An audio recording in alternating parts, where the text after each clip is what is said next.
मात्र की संतान के लिए कौन समझदार पुरुष ललचाएगा। वह तो आत्मा के लिए एक प्रकार का मोहमय बंधन ही है। मैं तो सपूत की अपेक्षा कपूत को ही अच्छा समझता हूँ, क्योंकि सपूत को छोड़ने में बड़ा क्लेश होता है। कपूत घर को नरक बना देता है, इसलिए उससे सहज ही छुटकारा हो जाता है। इस प्रकार सोचते सोचते महाराज अंग को रात में नींद नहीं आई। उनका चित्त गृहस्थी से विरक्त हो गया। वे आधी रात के समय बिछौने से उठे। इस समय बेन की माता नींद में बेसुध पड़ी थी। राजा ने सबका मोह छोड़ दिया और उसी समय किसी को भी मालूम न हो, इस प्रकार चुपचाप उस महान ऐश्वर्य से भरे राजमहल से निकलकर वन को चल दिए। महाराज विरक्त होकर घर से निकल गए हैं।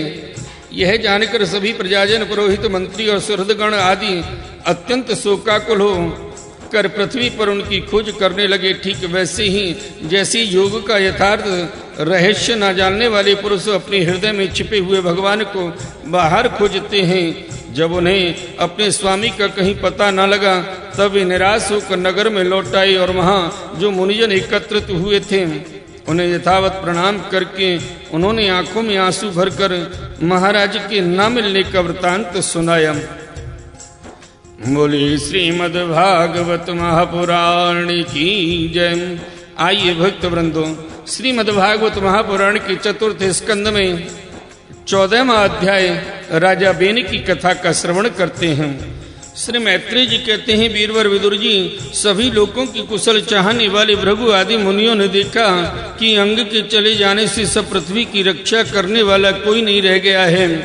सब लोग पशुओं के समान उत्सृंग होते जा रहे हैं। तब उन्होंने माता सुनीता की सम्मति से मंत्रियों के सहमत न होने पर भी बेन को भूमंडल के राज्य पद पर अभिषिक्त कर दिया। बेन बड़ा कठोर शासक था। जब चोर डाकुओं ने सुना कि वही राज सिंहासन पर बैठा है, तब सर्प से जड़े हुए चूहों के समान वे सब तुरंत ही जहां तहां छिप गए। राज्य शासन पाने पर बेन 8 लोकपालों की ऐश्वर्य कला के कारण उन्मत्त हो गया और अभिमानवश अपने को ही सबसे बड़ा मानकर महापुरुषों का अपमान करने लगा। वह ऐश्वर्य मद से अंधा हो रथ पर चढ़कर निरंकुश गजराज के समान पृथ्वी और आकाश को कपाता हुआ सर्वत्र विचरने लगा। कोई भी द्वजाति वर्ण का पुरुष कभी किसी प्रकार का यज्ञ, दान और हवन न करे। अपने राज्य में यह ढिढोरा पिटवाकर उसने सारे धर्म कर्म बंद करवा दिए। दुष्ट बेन का ऐसा अत्याचार देख सारे ऋषि मुनि एकत्र हुए और संसार पर संकट आया समझकर करुणावश आपस में कहने लगे, अहो, जैसी दोनों और जलती हुई लकड़ी के बीच में रहने वाले चींटी आदि जीव महान संकट में पड़ जाते हैं, वैसे ही इस समय सारी प्रजा एक ओर राजा की और दूसरी ओर चोर डाकुओं के अत्याचार से महान संकट में पड़ रही है। हमने अराजकता के वैसे ही अयोग्य होने पर भी बेन को राजा बनाया था, किंतु अब उससे भी प्रजा को भय हो गया। ऐसी अवस्था में प्रजा को किस प्रकार सुख शांति मिल सकती है। सुनीता की कोख से उत्पन्न हुआ यह बेन स्वभाव से ही दुष्ट है, परंतु सांप को दूध पिलाने के समान इसको पालने वालों के लिए अनर्थ का कारण हो गया। हमने इसे प्रजा की रक्षा करने के लिए नियुक्त किया था, यह आज उसी को नष्ट करने पर तुला हुआ है। इतना सब होने पर भी हमें इसे समझाना अवश्य चाहिए। ऐसा करने से इसके किए हुए पाप हमें स्पर्श नहीं करेंगे।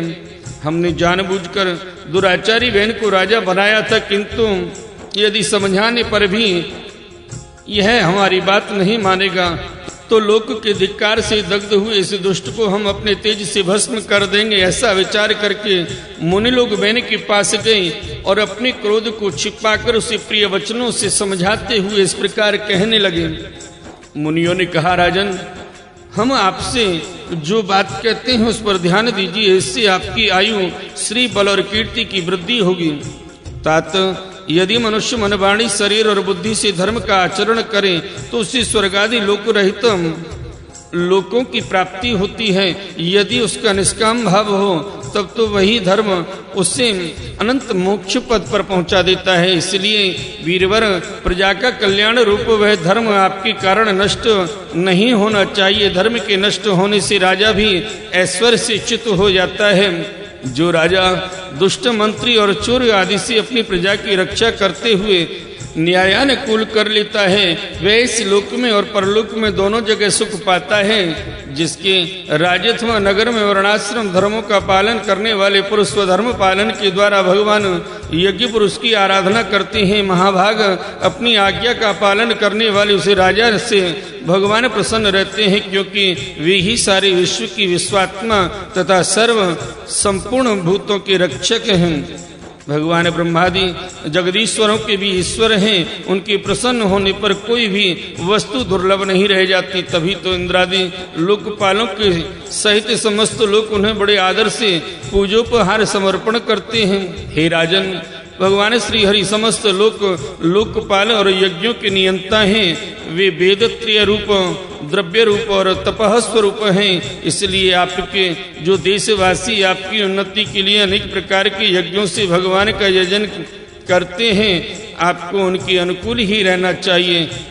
जब आपके राज्य में ब्राह्मण लोग यज्ञों का अनुष्ठान करेंगे तो उनकी पूजा से प्रसन्न होकर भगवान के अंश स्वरूप देवता आपको मनचाहा फल देंगे। अतः वीरवर, आपको यज्ञादि अनुष्ठान बंद करके देवताओं का तिरस्कार नहीं करना चाहिए। बैन ने कहा, तुम लोग बड़े मूर्ख हो, खेद है तुमने अधर्म में ही धर्म में बुद्धि कर रखी है, तभी तो तुम जीव का देने वाले मुझे साक्षात पति को छोड़कर किसी दूसरे जगह जारपति की उपासना करते हो। जो लोग मूर्खतावश राजा रूप परमेश्वर का अनादर करते हैं, उन्हें न तो इस लोक में सुख मिलता है और न परलोक में ही। अरे, जिसमें तुम लोगों की इतनी भक्ति है वह यज्ञ पुरुष है कौन? यह तो ऐसी ही बात हुई जैसी उल्टा स्त्रियां अपनी विवाहित पति से प्रेम न करके किसी पर पुरुष में आसक्त हो जाएं।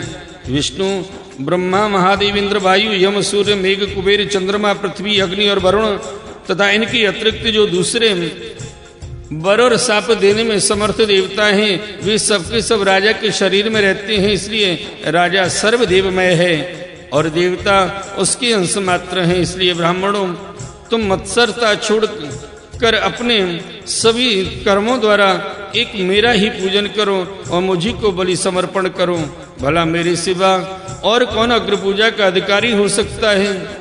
श्री मैत्री जी कहते हैं, इस प्रकार विपरीत बुद्धि होने के कारण वह अत्यंत पापी और कुमार्गगामी हो गया था।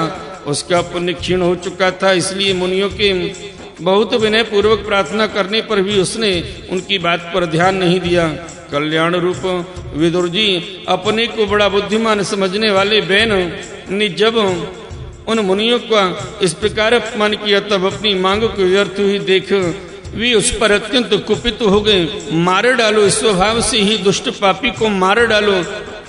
यह यदि जीता रह गया तो कुछ ही दिनों में संसार को अवश्य भस्म कर डालेगा। यह दुराचारी किसी प्रकार राज सिंहासन के योग्य नहीं है, क्योंकि यह निर्लज्ज साक्षात यज्ञपति भगवान श्री विष्णु की निंदा करता है। अहो, जिसकी कृपा से इसे ऐसा ऐश्वर्य मिला, उन श्री हरि की निंदा अभागी बैन को छोड़कर और कौन कर सकता है? इस प्रकार अपने छिपे हुए क्रोध को प्रकट कर उन्होंने उसे मारने का निश्चय कर लिया।